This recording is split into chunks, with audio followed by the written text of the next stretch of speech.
Hi hello welcome back to our channel Srinivas లాగ్స్లో ఈరోజు Madanapalle tomato మార్కెట్లో టమోటా ధరలు ఏ విధంగా పడుతున్నాయో మనం ఈ వీడియోలో తెలుసుకుందాము. ఈరోజు 22వ తేదీ డిసెంబర్ నెల మదనపల్లి టమోటా మార్కెట్లో టమోటా ధరల విషయానికి వస్తే ధర అయితే పెరగటం మీద జరిగింది.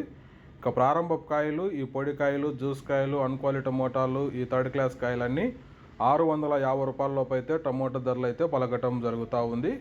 అలాగే ఇంకా మీడియం సెకండ్ రకం కాయల విషయానికి వస్తే 700 రూపాయల నుంచి ప్రారంభమై 800, 900, 1050 రూపాయల వరకు అయితే మీడియం సెకండ్ రకం కాయలు అయితే మదనపల్లి టమోటా మార్కెట్లో టమోటా ధరలు అయితే పలకటం జరుగుతూ ఉంది. ఇంకా క్లాస్ కాయలు ఇంకా టాప్ ధర విషయానికి వస్తే 1100 రూపాయల నుంచి ప్రారంభమై 1260 రూపాయల వరకు అయితే మదనపల్లి టమోటా మార్కెట్లో టాప్ ధర అయితే పలకటం జరిగింది. 1100 rupees to 1260 rupees top price in Madanapalle tomato market yard. Okay friends, ఇవి ఈరోజు మదనపల్లి టమోటా మార్కెట్లో టాప్ టమోటా ధరలు. ఈ ఇన్ఫర్మేషన్ మీకు నచ్చినట్లయితే లైక్ చేయండి, షేర్ చేయండి, అలాగే మన ఛానల్ని సబ్స్క్రైబ్ చేసుకోండి. Thank you watching this video.